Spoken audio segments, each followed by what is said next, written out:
जय हिंद बच्चों, कैसे? उम्मीद अच्छे होंगे। स्वागत है आपका। और अभी हम कक्षा 9 की गणित श्री बालाजी पब्लिकेशन अभ्यास प्रश्न 5.10 शुरू कर रहे हैं। इसमें है बच्चे निम्नलिखित व्यंजकों के गुणनखंड ज्ञात करने हैं। ठीक है, कुल इसमें 20 प्रश्न दिए गए हैं। पहला प्रश्न हमारा है x की घात 3 माइनस 512। ठीक है, इसका हमें गुणनखंड करना है। तो बच्चे इस प्रश्नावली के अंदर गुणनखंड करने के लिए एक दूसरा नियम यूज हो रहा है। क्या नियम है? तो अगर किसी की घात 3 दिया गया है माइनस बी की घात 3 दिया गया, ए की घात 3 माइनस बी की घात 3, तो इसका गुणनखंड क्या होता है? एक ब्रैकेट में a माइनस बी, दूसरे ब्रैकेट में क्या हो जाएगा, इस पहले वाले पद का वर्ग कर दो प्लस दूसरे वाले पद का वर्ग कर दो प्लस दोनों पद को गुना कर दो, a और b को। सिंबल नहीं देखना, सिर्फ जो भी पद है तो a और b, ए बी, ये इसका गुणनखंड हो जाता है। तो अब ये जैसे हमारा प्रश्न है, इसके अंदर हम इसको भी इसी रूप में लाएंगे सबसे पहले। हाँ बिल्कुल, कैसे लाएंगे? x की घात 3 तो है ही। 512 को किसकी घात लिखा जा सकता है? 512 को लिखा जाता है 8 की घात 3। ठीक है, 8 की घात 3 करो, 512 आता है। अब ये क्या बन गया? इसी के रूप का बन गया, तो इसका भी गुणनखंड ऐसे ही होगा। क्या होता है गुणनखंड? पहले ब्रैकेट में दोनों को माइनस में लिख दो, x माइनस 8, दूसरे ब्रैकेट में पहले का वर्ग कर दो प्लस दूसरे का वर्ग कर दो। 8 का वर्ग क्या हो जाएगा? 8 अठाई 64, प्लस दोनों को गुना कर दो, 8 गुना x, तो 8x हो जाएगा। ठीक है, और यही इसका क्या हो जाएगा? सॉल्यूशन हो जाएगा। इसी तरीके से दूसरा प्रश्न है इसका, x की घात 3 माइनस 1 है। इसको भी उसी रूप में लाएंगे। तो ये x की घात 3 माइनस 1 की घात 3 कर दो, और इसका क्या होता है गुणनखंड? एक ब्रैकेट में x माइनस 1, दूसरे ब्रैकेट में पहले वाले का वर्ग प्लस दूसरे वाले का वर्ग, दूसरा 1 है, 1 का वर्ग करोगे 1 ही आएगा। ठीक है, तो वर्ग लिखने की जरूरत नहीं है। प्लस 1 और x का गुना कर दो, तो 1 गुना x, x ही हो जाएगा, और यही इसका सॉल्यूशन हो जाएगा। ठीक है, इसके बाद तीसरा प्रश्न है, x की घात 3 माइनस 27। ठीक है, इसमें देखो, इसको भी उसी रूप में लाएंगे। x की घात 3, 27 को क्या लिख सकते हैं? 3 की घात 3। ठीक है, अब ये बन गया उसी नियम में। तो x माइनस 3 एक ब्रैकेट में, दूसरे ब्रैकेट में पहले वाले का वर्ग प्लस दूसरे वाले का वर्ग, 3 का वर्ग करोगे 9 हो जाएगा, प्लस दोनों को गुना, 3 और x का गुना कर दो तो 3x हो जाएगा, और यही इसका सॉल्यूशन हो जाएगा। ठीक है, ये इसका सॉल्यूशन हो जाएगा। इसके बाद चौथा, 64 माइनस x की घात 3। ठीक है, 64 को क्या लिख सकते हो? 4 की घात 3 लिख सकते हो इसको। ठीक है, 4 की घात 3 माइनस x की घात 3। ठीक है, ये फॉर्मूला बन गया। क्या हो जाएगा? पहले ब्रैकेट में 4 माइनस एक्स, दूसरे ब्रैकेट में पहले वाले का वर्ग, यानी कि 4 का वर्ग करोगे 4 चौक 16, दूसरे वाले का वर्ग x का वर्ग करोगे x का वर्ग, प्लस 4 और x को गुना कर दो तो 4x हो जाएगा, और यही इसका सॉल्यूशन हो जाएगा। ठीक है, इसके बाद पांचवा, x की घात 3 माइनस 1 बटा x की घात 3 है, तो इसको x की घात 3 माइनस 1 बटा x पूरे की घात 3 लिख सकते हो। तो ये इसकी घात 3 माइनस इसकी घात 3 बन गया।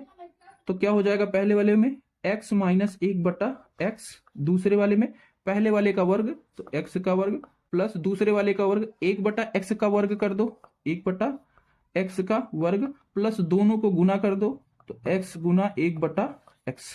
ठीक है, सॉल्व कर देंगे तो x माइनस 1 बटा x तो है ही, साथ में एक्स स्क्वायर, 1 का वर्ग करोगे 1 आएगा, x का वर्ग करोगे x का स्क्वायर, प्लस x से x कैंसिल, 1 बचा, और यही इसका सॉल्यूशन हो जाएगा।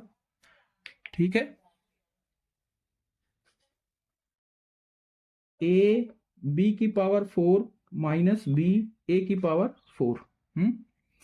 अब इसमें से कॉमन ले लो a b, क्योंकि a b दोनों में है, a इसमें भी है, इसमें भी, b इसमें भी, इसमें। a की सबसे छोटी घात 1 है, b की सबसे छोटी घात b है। ठीक है, यही है। इसमें से इसमें भाग करो, क्या? a b की पावर 4 में भाग कर दो, किससे? a b से, माइनस b a की पावर 4 में भाग कर दो a b से। तो ये a b रहेगा। अब यहाँ एक a से एक a कट जाएगा, और यहाँ पे b की घात 4 है, यहाँ पे b की घात 1 है, तो जब भाग में होता है तो घातें घट जाती हैं, तो 4 से 1 घात घट जाएगी तो 3 घात हो जाएगी, माइनस b से b कट जाएगा, a से इसकी घात घट जाएगी तो a की घात 3 हो जाएगी। ठीक है, अब ये फॉर्मूला लग जाएगा इसके ऊपर। ठीक है, तो तो ए बी एक ब्रैकेट में बी माइनस ए, दूसरे ब्रैकेट में पहले का वर्ग यानी कि बी का वर्ग प्लस ए का वर्ग, ठीक है, प्लस ए बी। ये इसका सॉल्यूशन हो गया, ठीक है। इसके बाद सातवां, 8x³ माइनस 27।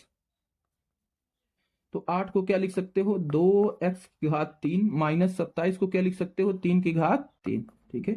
तो क्या हो जाएगा 2x माइनस 3, ठीक है, पहला पद माइनस दूसरा पद, पहले वाले पद का वर्ग कर दो, 2x का वर्ग करोगे तो क्या हो जाएगा 4x² प्लस 3 का वर्ग करो 9 प्लस दोनों को गुना कर दो 3 दूनी 6x, ठीक है, ये हो गया। इसके बाद आठवां, 27 माइनस 8y³ 3 माइनस 8y³ को क्या लिख सकते हो, इसको लिख सकते हैं 2y³, ठीक है, यहाँ पे 8 9 है, ठीक है। तो अब क्या हो जाएगा, इसके ऊपर नियम लगा दो, 3 और 2y के ऊपर। तो पहले ब्रैकेट में क्या हो जाएगा 3 माइनस 2y, दूसरे ब्रैकेट में हो जाएगा 3 का वर्ग 9 हो जाएगा, 2y का वर्ग 4y का वर्ग प्लस दोनों को गुना कर दो 3 दूनी 6y, ठीक है, ये हो गया। इसके बाद नौवां, x³ माइनस 64x, ठीक है। इसमें कॉमन है कुछ, हाँ x है दोनों में कॉमन, x को हम बाहर निकाल लेंगे, इसमें से एक x निकाल लोगे तो x³ बच जाएगा, इसमें से x एक ही है तो एक x निकल गया, ये बचा, ठीक है। इसको फॉर्मूले के रूप में बदलो तो x³, 64 को क्या लिख सकते हो 4×3, ठीक है, 4×3, ये बन गया a³ माइनस b², तो इस पे नियम लगा दो, x तो बाहर ही रहेगा, पहले ब्रैकेट में क्या हो जाएगा x माइनस 4, दूसरे ब्रैकेट में पहले वाले का वर्ग प्लस दूसरे वाले का वर्ग प्लस 4x हो जाएगा, ठीक है। तो ये इसका सॉल्यूशन हो जाएगा। इसके बाद 10वां है, 10वें में दिया गया x³ माइनस 27y³, ठीक है।